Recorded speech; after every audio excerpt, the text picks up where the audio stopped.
বাংলা বলায় বাংলাদেশি তকমা, তারপর জেল। প্রায় 7 মাস পর জেল মুক্তি। বিজেপি শাসিত মহারাষ্ট্র থেকে গত মাসে দক্ষিণ দিনাজপুরের বাড়িতে ফিরেছেন 2 পরিযায়ী শ্রমিক। বালুরঘাটে তাদের সঙ্গে দেখা করলেন অভিষেক বন্দ্যোপাধ্যায়। এক শ্রমিকের অভিযোগ, বিজেপি করলেও তার পাশে কেউ দাঁড়াননি, আর এ নিয়েই সুর চড়িয়েছেন অভিষেক বন্দ্যোপাধ্যায়। পাল্টা সরব বালুরঘাটের বিজেপি সাংসদ সুকান্ত মজুমদার। 2 পরিযায়ী শ্রমিকের সঙ্গে দেখা করলেন অভিষেক বন্দ্যোপাধ্যায়, কথাও বললেন। তোমার বাড়িতে যাওয়া বাকি দিও, পরে তোমার বাড়িতে বেকার এই যে 6 মাস 7 মাস যে কষ্টটা পেলো, কোনো দোষ নেই, বিনা দোষ। খালি বাংলায় কথা বলে বলে জোর জবরদস্তি কোনো কথা না শুনে, কোনো ডকুমেন্ট না দেখে, ওর কাছে আধার কার্ডের কপি, ভোটার আইডি কার্ডের কপি বলে সব ছিল। 1.5 লাখ টাকা চেয়েছিল। হ্যাঁ, বলছিল কি 1.5 লাখ টাকা পাঠাও, তাহলে ছাড় দিই। দক্ষিণ দিনাজপুরের বালুরঘাট, এখানকার বিজেপি সাংসদ সুকান্ত মজুমদার। বালুরঘাটেরই বাসিন্দা অসিত সরকার এবং গৌতম বর্মন। দুজনেই কাজ করতেন বিজেপি শাসিত মহারাষ্ট্রে। সেখানে বাংলায় কথা বলায় বাংলাদেশি তকমা দেওয়া হয় বলে অভিযোগ। অসিত এবং গৌতমকে গ্রেফতার করে সেখানকার পুলিশ, তারপর জেল। প্রায় 7 মাস পর জেল থেকে ছাড়া পান। বাংলায় ফিরে 28শে ডিসেম্বর অভিষেক বন্দ্যোপাধ্যায়ের ক্যামাক স্ট্রিটের অফিসে গিয়ে দেখা করেন।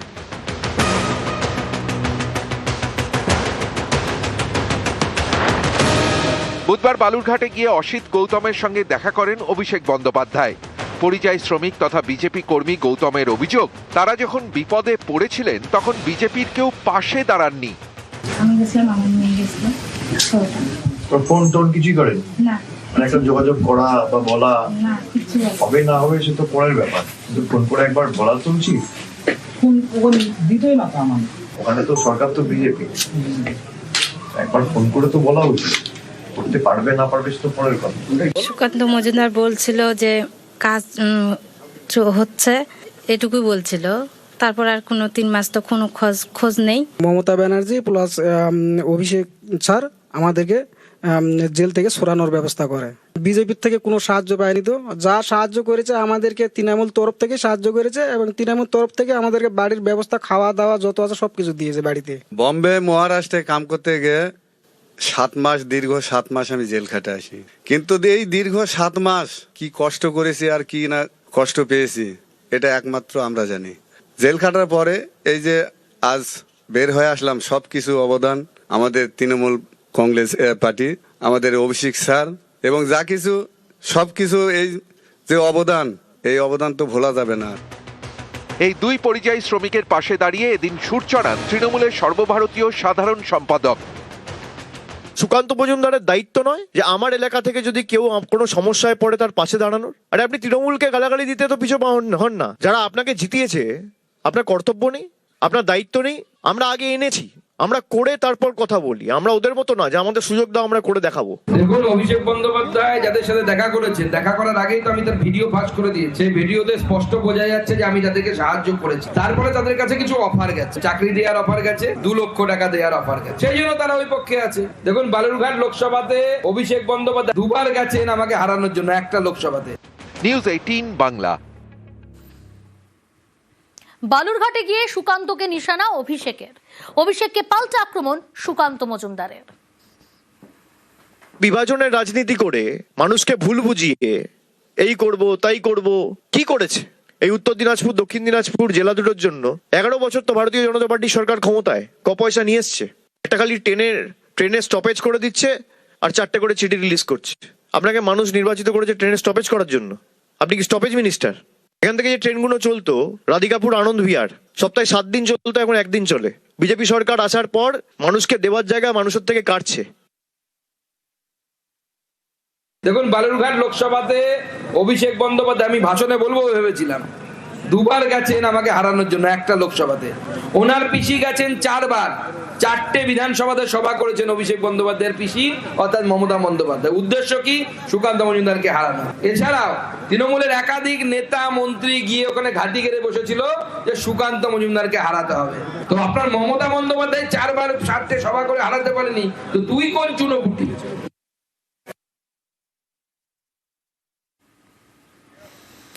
ইটাহারে আজ অভিষেক বন্দ্যোপাধ্যায় রোড শো করেন। 26-এর ভোটে বিপুল জয়ের দাবি। ইটাহারে অভিষেক বন্দ্যোপাধ্যায় রোড শো।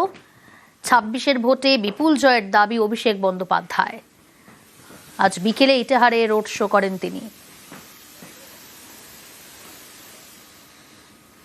পঞ্চায়েত নির্বাচনে যে ঐতিহাসিক ফল তৃণমূল কংগ্রেস করেছিল আপনারা সবাই তা দেখেছেন।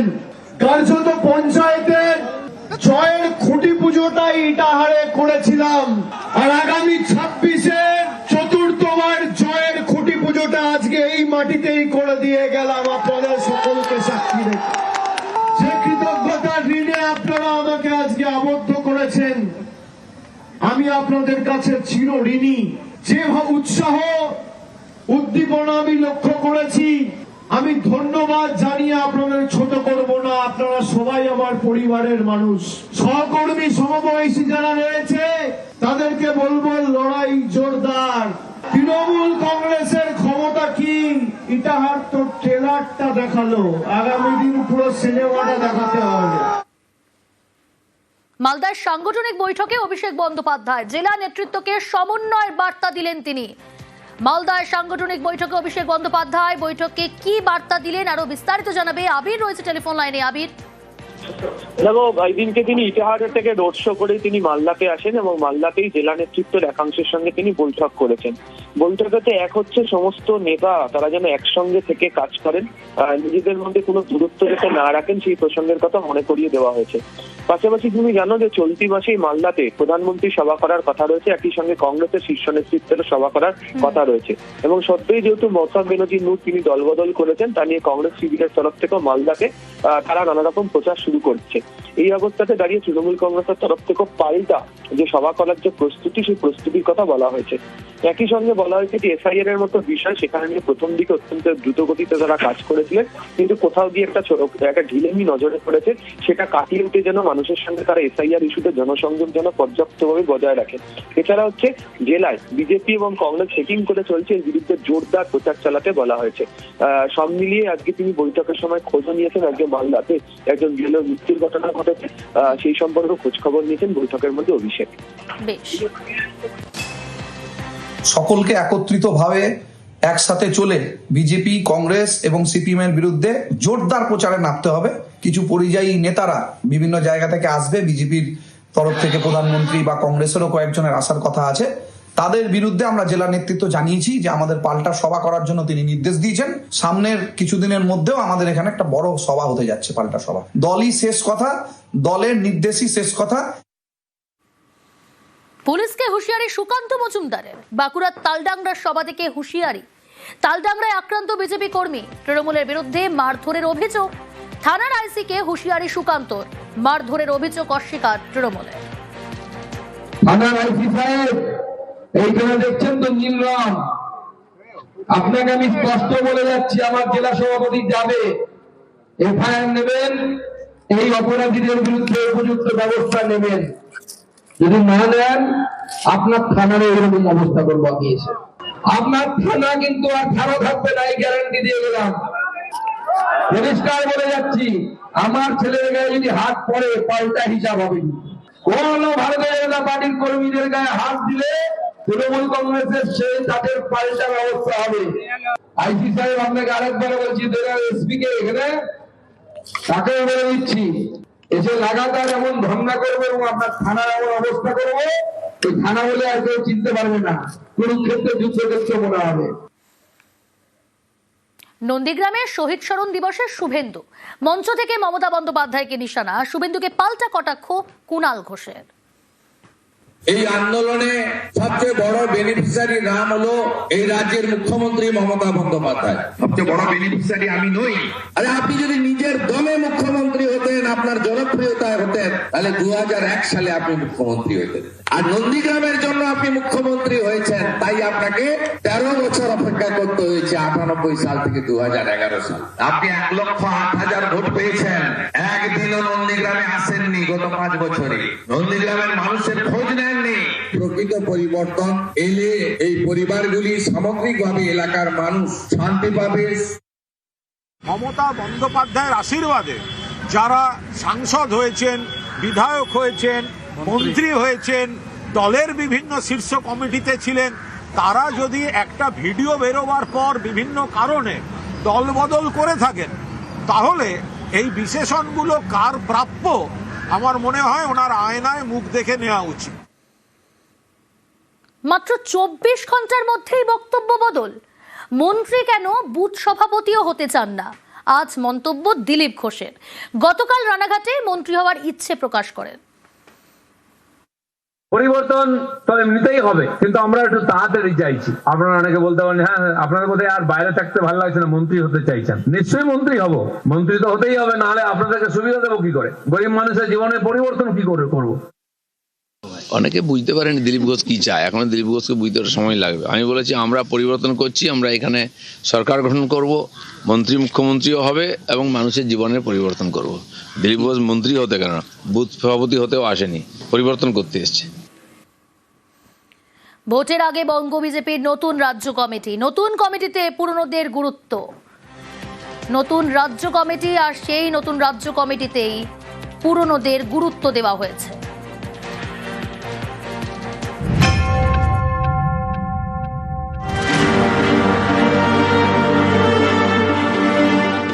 পুরনো চাল ভাতে বাড়ে, পুরনো নেতায় কি ভোট বাড়ে?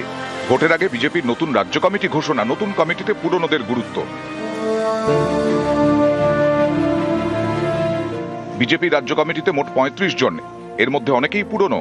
বেশ কয়েক বছর ধরে সেভাবে দেখাই যায়নি, তাদের এবার দায়িত্ব দেওয়া হয়েছে। যেমন তনুজা চক্রবর্তী 2018 থেকে 21 পর্যন্ত ছিলেন মহিলা মোর্চার সভাপতি, নতুন রাজ্য কমিটিতে তিনি সহ সভাপতির দায়িত্বে। রাজু বন্দ্যোপাধ্যায় এবার সহ সভাপতির দায়িত্বে।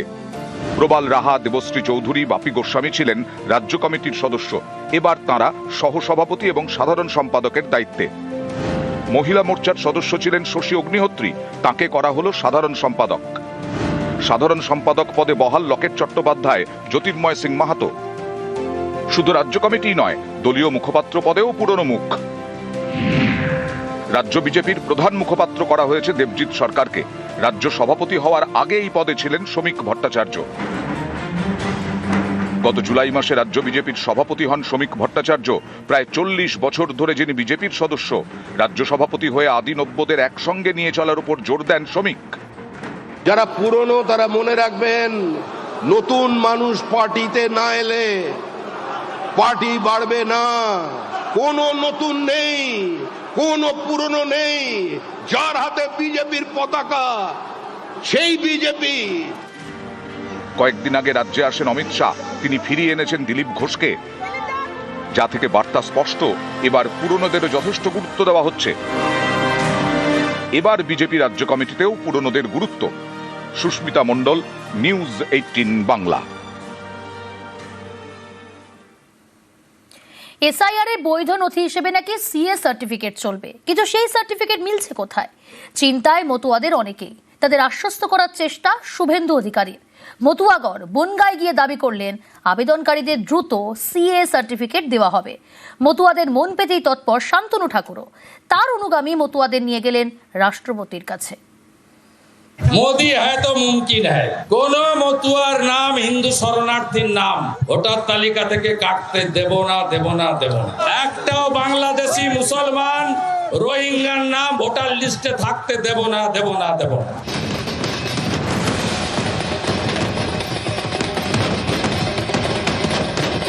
কমিশনের বৈধ নথির তালিকায় নাকি সিএএ সার্টিফিকেট।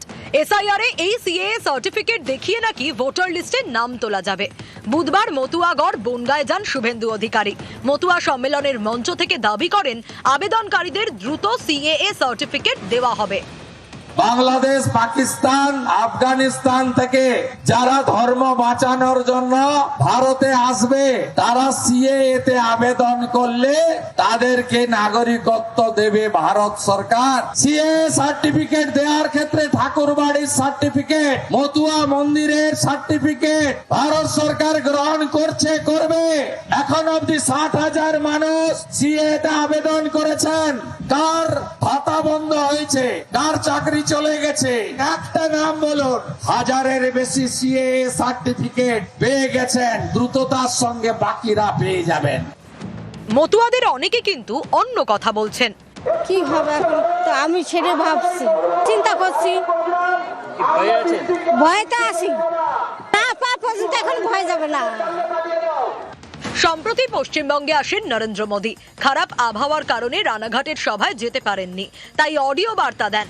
তাতে মতুয়াদের কথা ছিল না। পরে সোশ্যাল মিডিয়ায় মতুয়াদের নিয়ে বার্তা দেন মোদী। এরপরে বঙ্গ সফরে আসেন অমিত শাহ। তিনি মতুয়াদের আশ্বস্ত করার চেষ্টা করেন, আর এদিন করলেন শুভেন্দু অধিকারী। তারপরেও মতুয়াদের অনেকে চিন্তায়। কয়েকদিন আগে শান্তনু ঠাকুর কার্যত বুঝিয়েই দেন এবার মতুয়াদের একাংশের নাম বাদ পড়তে চলেছে। 50 লাখ রোহিঙ্গা মুসলমান যদি বাদ যায়, সেখানে 1 লাখ আমাদের লোক যদি বাদ যায়, তো আমাদের এটুকু একটু সহ্য করে নেওয়া উচিত। এই কারণে ওপাশে রেশন তোলার সময় মার খেয়ে আমার দিল হাতে করে নিয়ে আমার এপাশে দৌড়ে আসতে হয়েছে। তো এখন যদি তার সাথেই আবার আমার এখানে রেশন তুলতে হয়, তাহলে আমি প্রতিশোধটা নেব কবে? তো প্রতিশোধ নেওয়ার সময়। বিজেপির বড় ভরসা মতুয়াদের ভোট। সেই মতুয়াদেরই অনেকে এসআইআর নিয়ে চিন্তায়। ভোটার লিস্টে নাম উঠবে কিনা এ নিয়ে উদ্বেগে। বিজেপির হেভিওয়েট নেতারা যতই মতুয়াদের আশ্বস্ত করার চেষ্টা করুন, চিন্তা কি থেকেই যাচ্ছে। তাই কি নিজের অনুগামী মতুয়াদের নিয়ে বুধবার রাষ্ট্রপতির দ্বারস্থ শান্তনু ঠাকুর?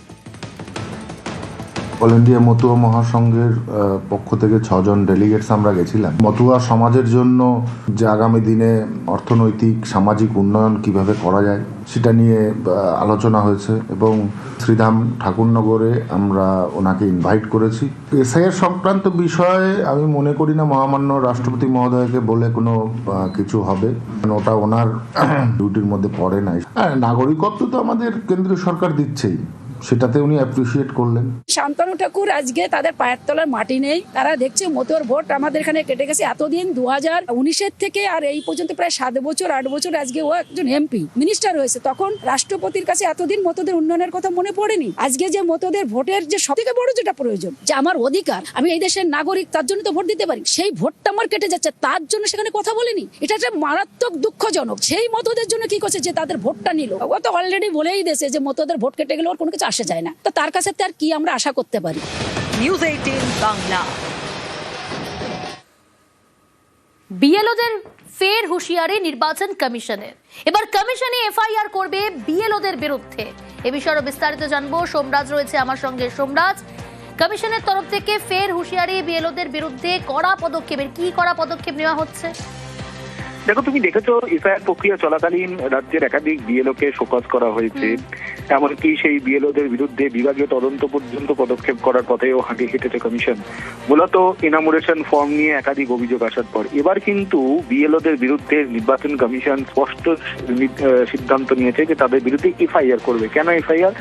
একাধিক ক্ষেত্রে দেখা যাচ্ছে যে এফআইআর ফর্মে বিএলওদের তরফে ইচ্ছাকৃত ভুল ধরা পড়ছে। কোনো সময় বিএলওদের তরফে যে সমন্বয় বা যে নির্দেশ দেওয়া হচ্ছে সেই নির্দেশকে কার্যকরী করা হচ্ছে না। এবার কমিশন সিদ্ধান্ত নিয়েছে এবং যে মনোভাব জেলা শাসকদের স্পষ্টভাবে জানিয়ে দেওয়া হয়েছে, যদি কোনো বিএলওর বিরুদ্ধে অভিযোগ আসে তাহলে সেই বিএলওর বিরুদ্ধে এফআইআর করতে হবে। কে এফআইআর করবে? সংশ্লিষ্ট বিধানসভার ইলেকটোরাল রেজিস্ট্রেশন অফিসার এফআইআর করবে এবং তার নির্দেশ দেবে রাজ্যের মুখ্য নির্বাচনী আধিকারিকের দপ্তর। একাধিক বিএলওর বিরুদ্ধে বেশ কিছু অভিযোগ উঠে আসায় এই মনোভাব রাজ্যের মুখ্য নির্বাচনী আধিকারিকের দপ্তরের থেকে জেলাগুলিকে জানিয়ে দেওয়া হয়েছে। বেশ।